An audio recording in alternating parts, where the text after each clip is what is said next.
Hi, Becoming Swedish fans. This is Thomas Bragg Nielsen today, coming to you from my closet.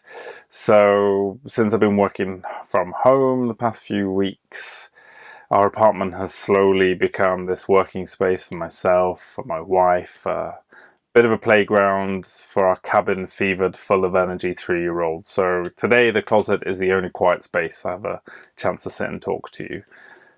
Now, you may know or you may not know, about a week and a half ago, my Becoming Swedish book was finally released, launched into the world, available to purchase worldwide. Here it is, in the flesh, the English version.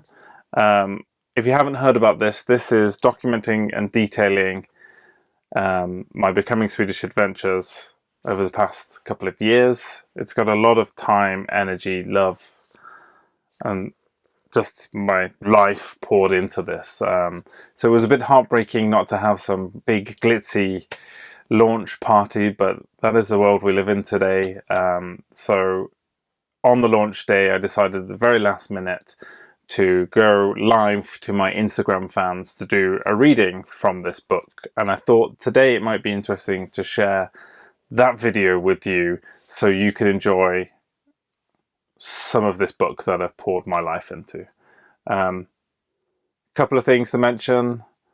It is an Instagram video, so you're going to be watching a vertical video. Not going to make a habit of it. Bear with me. I might do some more readings in the future on my Instagram channel, so make sure you're following me there. And after listening to a bit about this book, if you're interested in buying it, all the details are in the description below this YouTube video. Anyway, hope you enjoy listening as much as I enjoyed reading it. Hoping in the next few weeks I can bring you some more snippets from this book. But for now, here's the live stream reading. Enjoy. I guess we can get started. Hi everyone. How are you all doing? I hope you're having a good Friday. Hope you're staying healthy and well and safe and all the rest of those things. In case you didn't know, my name is Thomas Bragg Nielsen. And today is kind of a special day for me for two reasons. The first reason is today is actually my first birthday as a Swedish citizen. Not so long ago I received my Swedish citizenship, and this is the first time I can celebrate my birthday as a Swede. Bit of a strange time to be celebrating, but the second reason I'm celebrating today is really the reason I want to talk to you.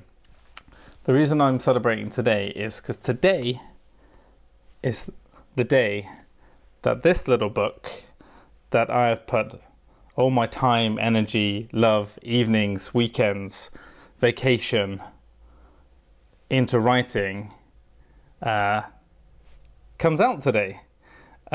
This isn't obviously the most ideal time to launch a book. Normally I would have liked to have invited a lot of people into my house and we could have a party and we could read and celebrate. But I think this is much more exciting. We're living in a new reality. Everything's going digital. So instead I get the opportunity to invite you into my house, and I thought I could tell you a little bit about the book and then we could read a little bit. I hope that sounds good. Let's make this a bit interactive. Down here you should have a little question mark button. So if you have any questions as we go through, feel free to put your questions there and I'll try and answer them as I go along.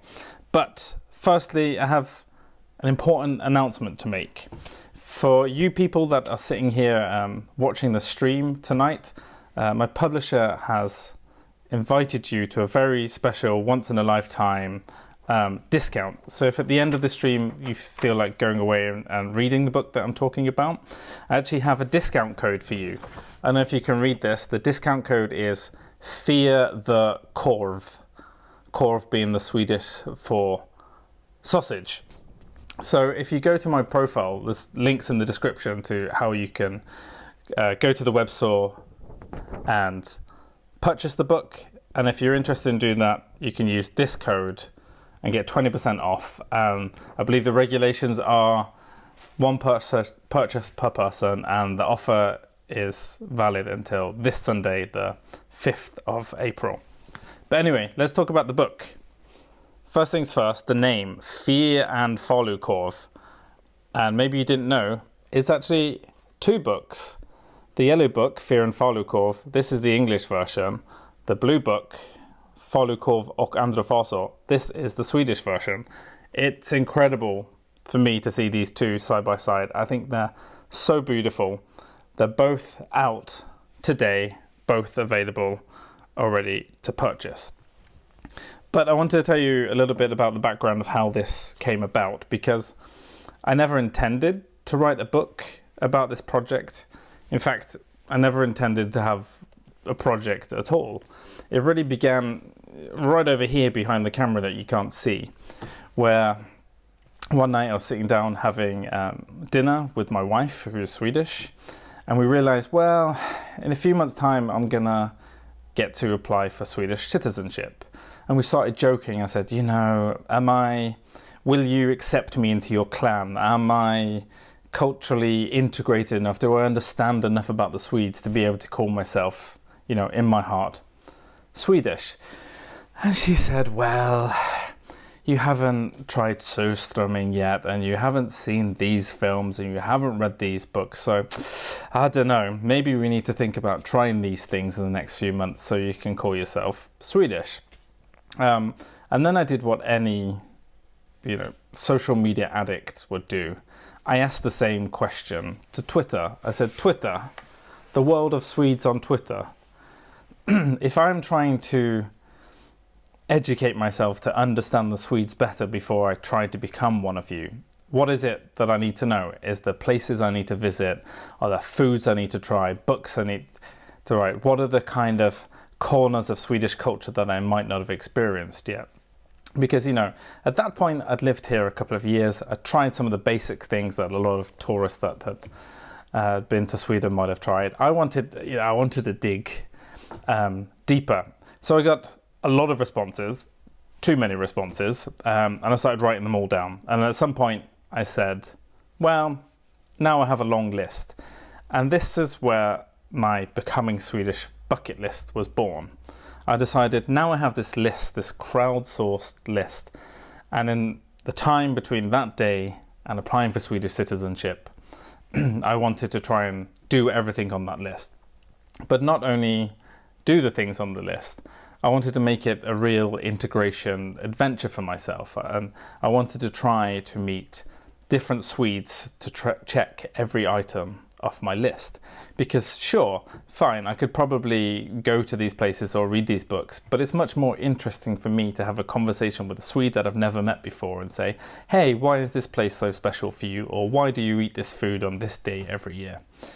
So that was the concept, and my Becoming Swedish project was born, and the book really followed suit. So this book chronicles my adventures trying to check 73 items off the bucket list. And maybe it's interesting for you to hear some of the things that are on the list.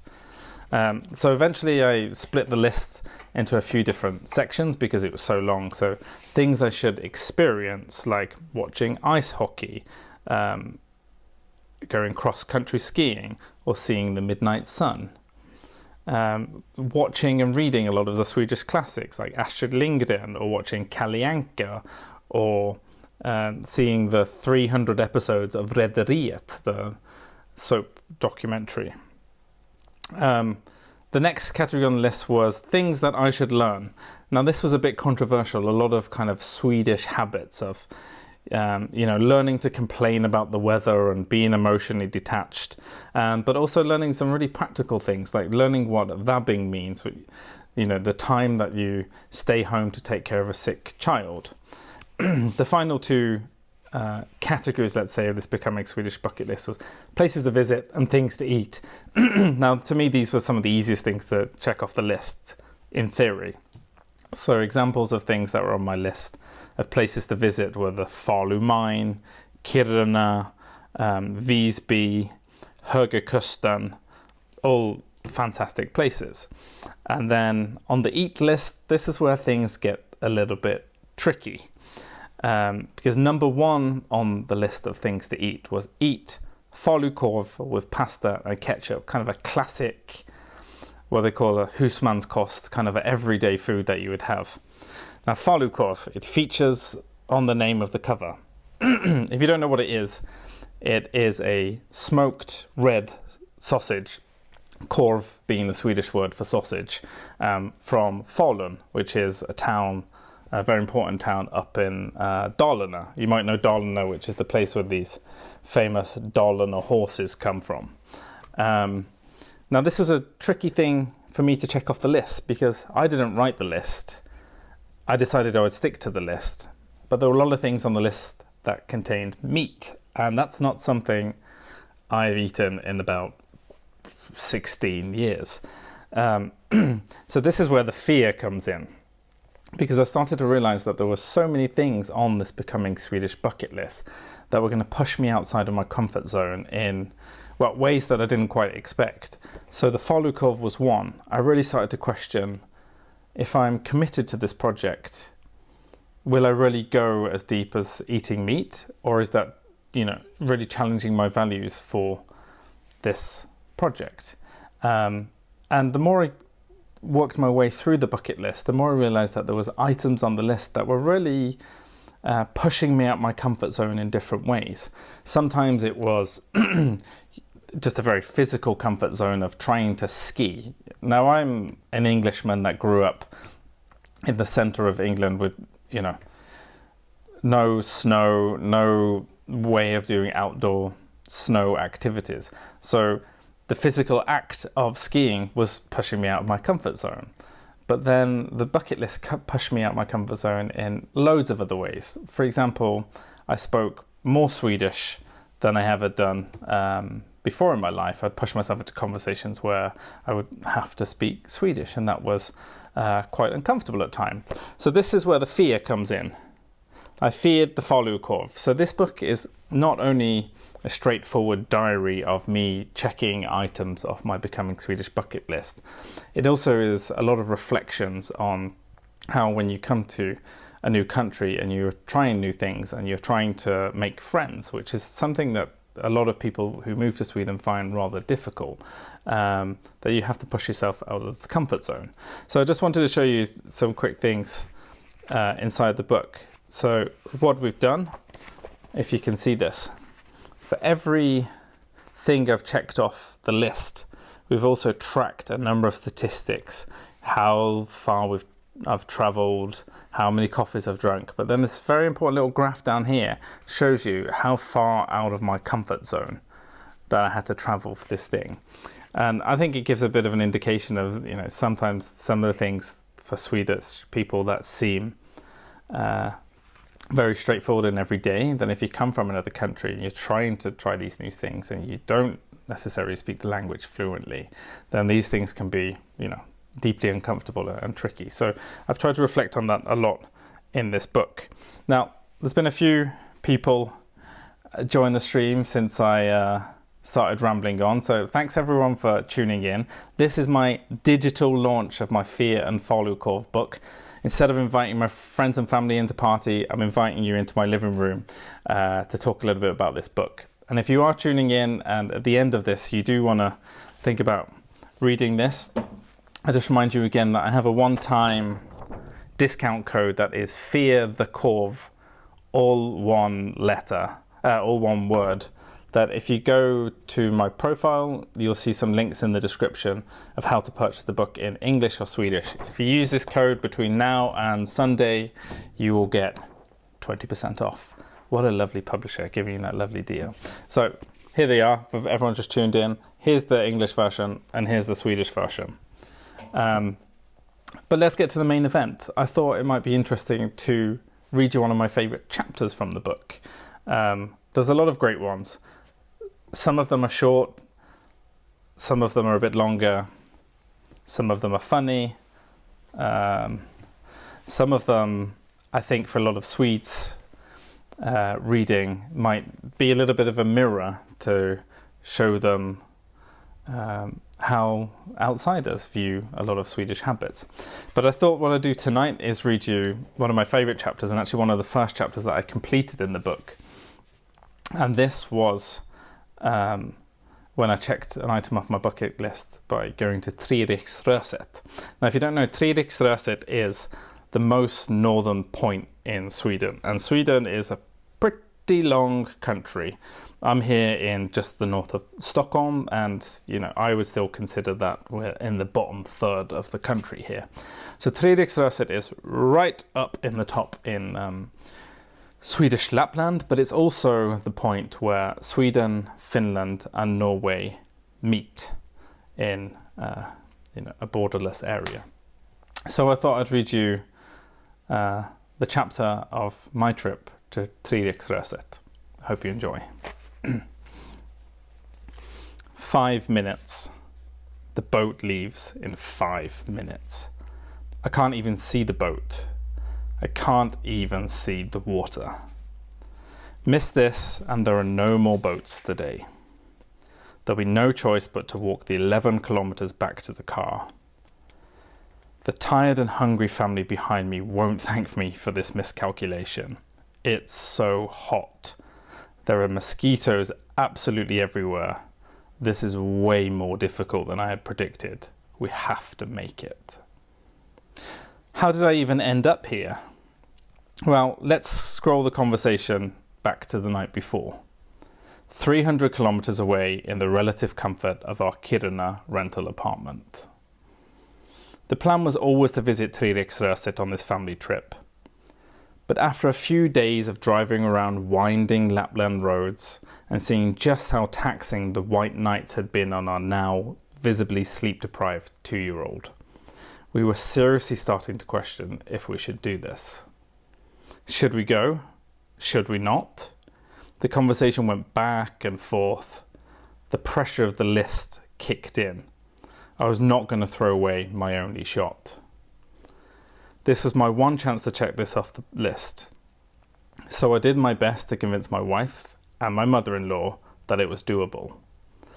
A late night trip to the supermarket, coupled with a last-minute frantic picnic-making session, and we were ready to leave in the morning. And what an early morning it would be. It took us 4 hours to drive the first leg of our journey, dodging the occasional reindeer that had wandered into the road and overtaking the increasingly bigger motorhomes of the 10,000 road trippers making their way north. From the Finnish town of Kippasjärvi, yes, to get to the most northern point in Sweden, you first have to go through Finland. It was then a 45-minute, very expensive boat ride to the trail that takes you to Treriksröset.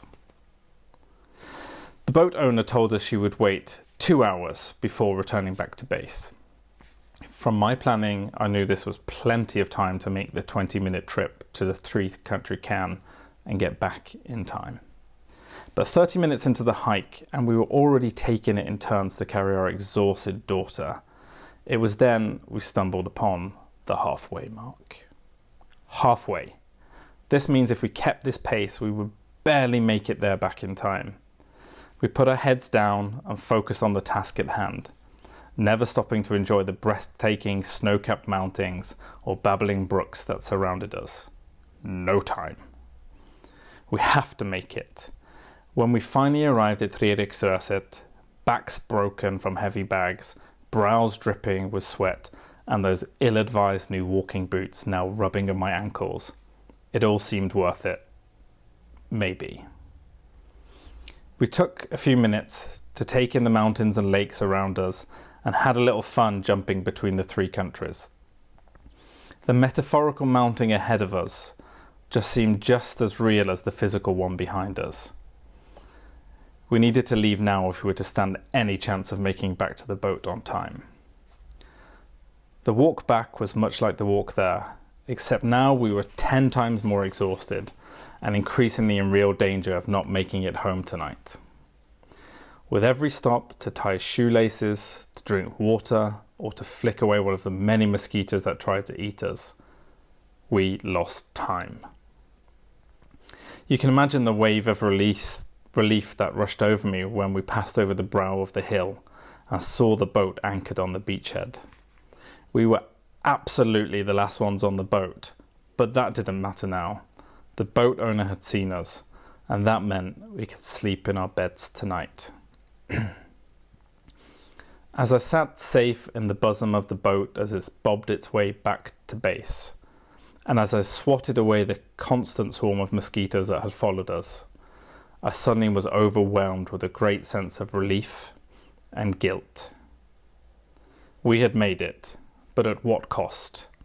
We didn't get to enjoy the landscape. We absolutely could have been stuck there. In hindsight, it felt kind of reckless. We stopped for Finnish fika before making the long journey home and had time to reflect. We ached, we laughed, we had a story to tell from our trip to the north. It had been a good day. So that was one of my favourite chapters of a stressful time going to Sweden's northernmost point. It's one of many chapters. There were 73 items on my bucket list, and they can all be found in here.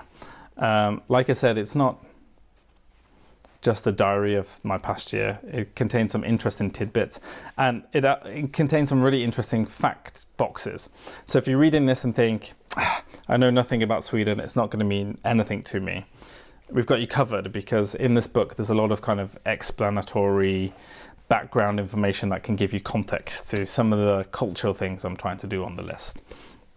And then one last little Easter egg, gem, interesting thing I want to tell you about the book is that I feel super privileged to have a foreword written by Jan Eliasson. Jan Eliasson is the former Deputy Secretary General of the UN and former Foreign Minister here in Sweden. So he has written a really interesting foreword where he reflects on matters of integration and migration and Swedish culture. So if you're interested in reading that, if not for me, for Jan Eliasson, I can highly recommend you pick up the books. That's really all I had planned for this live stream. I just wanted to bring you into my home and have a bit of a chat and read you one of my favourite chapters. But if you have any questions about the book, now's your time. There's kind of a question function down here, or you can write a comment, and I can answer those at the end. But for the people that have just joined at the end, what I've been doing tonight is telling you a little bit about my Fear and Falukorv book that is launched today. This is the digital launch, and we're going to think about having a big Swedish party when this whole situation has passed. So if this little taste has whet your appetite, as I said, if you use this code to buy the book in either English or Swedish from between now and Sunday, it will get you 20% off the book, which is fantastic.